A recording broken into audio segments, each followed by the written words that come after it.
নমস্কার বন্ধুরা, আজকের ভিডিওটা খুব গুরুত্বপূর্ণ হতে চলেছে। যে সকলেরই কাছে কিন্তু আধার কার্ড রয়েছে, যে কোন কোন কাজে এই আধার কার্ড ব্যবহার করা যাবে না সেই বিষয়ে আজকের এই ভিডিওর মাধ্যমে জানতে পারবেন। তাই প্রথম থেকে শেষ পর্যন্ত গুরুত্ব সহকারে ভিডিওটি দেখতে থাকুন। আমাদের চ্যানেলে প্রথম ভিজিট করে থাকলে চ্যানেলটিকে সাবস্ক্রাইব করে রাখবেন। ফেসবুক থেকে ভিডিওটি দেখে থাকলে ফেসবুক পেজটিকে ফলো করবেন। এই মুহূর্তে এখানে বলা হয়েছে ভারতের নাগরিকদের দৈনন্দিন জীবনের সঙ্গে এখন অঙ্গাঙ্গিভাবে জড়িয়ে গেছে কিন্তু আধার কার্ড। ব্যাংক অ্যাকাউন্ট খোলা থেকে শুরু করে আয়কর রিটার্ন জমা দেওয়া, মোবাইল সিম কেনা কিংবা সরকারি ভর্তুকি পাওয়া সব ক্ষেত্রেই কিন্তু প্রয়োজন পড়ে এই 12 অঙ্কের ইউনিক আইডেন্টিটি নাম্বার অথবা আধার কার্ড। তবে অনেকের মনে এখনও প্রশ্ন রয়ে গেছে যে আধার কি নাগরিকত্ব বা জন্ম তারিখের প্রমাণ হিসেবে ব্যবহার করা যায়।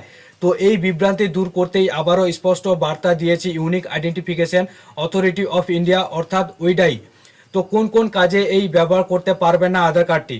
তো ওইটাই জানিয়েছে যে আধার কার্ড কেবলমাত্র পরিচয় প্রমাণপত্র হিসাবে কিন্তু ব্যবহারযোগ্য। এটি নাগরিকত্ব বা বসবাসের যে প্রমাণ বা proof of citizenship of resident হিসেবে যে কোনোভাবেই যে গণ্য করা হবে না।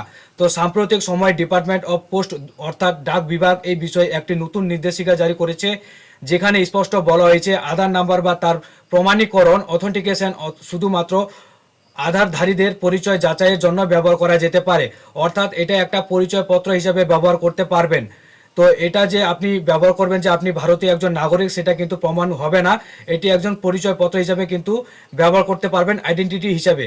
তবে এটি জন্ম তারিখ নির্ধারণের প্রমাণও নয়, এবং সেই কারণে কোনো ব্যক্তির জন্ম তারিখের প্রমাণের জন্য এই আধার কার্ড কিন্তু ব্যবহার করা উচিত নয় বা ব্যবহার করতে পারবেন না। তো সরকার সমস্ত ডাকঘরের নির্দেশ দিয়েছে যাতে তারা এই স্পষ্টীকরণটি সাধারণ মানুষের জানার সুবিধার্থে নোটিশ বোর্ডে টাঙিয়ে রাখে বা প্রয়োজনীয় দিক নির্দেশ করে, যে মানুষ যাতে এই জিনিসটা নিয়ে বিভ্রান্তি সৃষ্টি না করে যে এই আধার কার্ড নিয়েই একটা নাগরিকত্ব প্রমাণ করার যাতে চেষ্টা করে, সেটা যাতে না করে। কারণ এই আধার কার্ডটি কিন্তু নাগরিকত্ব প্রমাণ করে না, এটি শুধু একমাত্র পরিচয়পত্র হিসেবে ব্যবহার করতে পারবেন।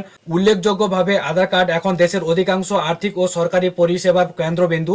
আয়কর রিটার্ন জমা দেওয়া, প্যান কার্ড লিঙ্ক করা, ব্যাংক অ্যাকাউন্ট খোলা, নতুন মোবাইল সিম কেনা, এমনকি মিউচুয়াল ফান্ড ও অন্যান্য বিনিয়োগের কেওয়াইসি বা কেওয়াইসি যাচাইকরণের সব ক্ষেত্রে কিন্তু এই আধার অপরিহার্য। এছাড়া সরকারি ভর্তুকি ও কল্যাণমূলক প্রকল্প যেমন এলপিজি গ্যাসের বা ডিরেক্টর বেনিফিট ট্রান্সফার বা ডিবিটি, কর্মচারী পেনশন প্রকল্প ইপিএস ও অটল পেনশন যোজনা বা এপিওয়াই এসবের সুবিধা পেতেও কিন্তু আধার বাধ্যতামূলক।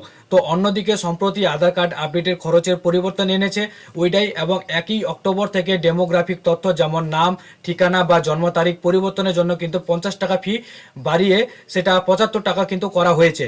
একইভাবে বায়োমেট্রিক আপডেটের চার্জ কিন্তু 100 টাকা থেকে বাড়িয়ে 125 টাকা করা হয়েছে।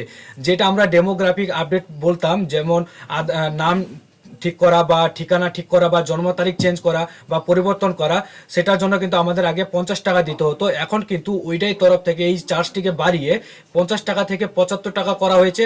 এবং বায়োমেট্রিক আপডেট অর্থাৎ এখানে যে চার্জটি করা ছিল 100 টাকা বায়োমেট্রিক আপডেটের জন্য, সেটা কিন্তু এখন 125 টাকা করা হয়েছে। প্রায় 5 বছর পর এই প্রথমবার আপডেটের যে ফি সেটা কিন্তু বাড়াইছে যে ওইটাই তরফ থেকে, ঠিক আছে।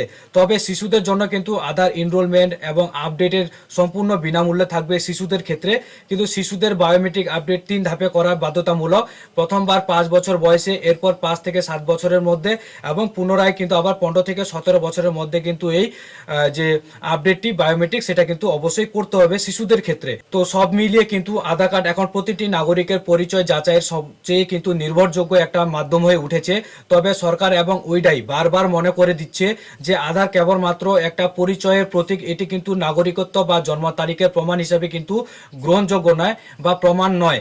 তাই কোনো সরকারি বা বেসরকারি কাজে আধার কার্ডের ব্যবহার আগে তার সীমাবদ্ধতা সম্পর্কে সচেতন থাকাটা কিন্তু অত্যন্ত জরুরি। এটা কিন্তু উইডাই তরফ থেকে স্পষ্ট জানিয়ে দিয়েছে। তো এই ছিল আজকের আপডেট, যে আধার কার্ডটি আপনারা কোন কোন কাজে ব্যবহার করতে পারবেন অথবা কোন কোন কাজে ব্যবহার করতে পারবেন না। আপডেটের ক্ষেত্রে কোন কোন পরিবর্তন এনেছে উইডাইয়ের তরফ থেকে স্পষ্ট কিন্তু আজকে এই ভিডিওর মাধ্যমে বোঝাতে পারলাম। ভিডিওটি ভালো লাগলে অবশ্যই একটু শেয়ার করবেন, ভিডিওটি নিচে কমেন্টে আপনাদের মতামত জানাবেন। ভিডিওটি যদি ইউটিউব থেকে দেখে থাকেন ইউটিউব চ্যানেলটিকে সাবস্ক্রাইব করে পাশে থাকবেন। ফেসবুক থেকে ভিডিওটি দেখে থাকলে ফেসবুক পেজটিকে ফলো করবেন।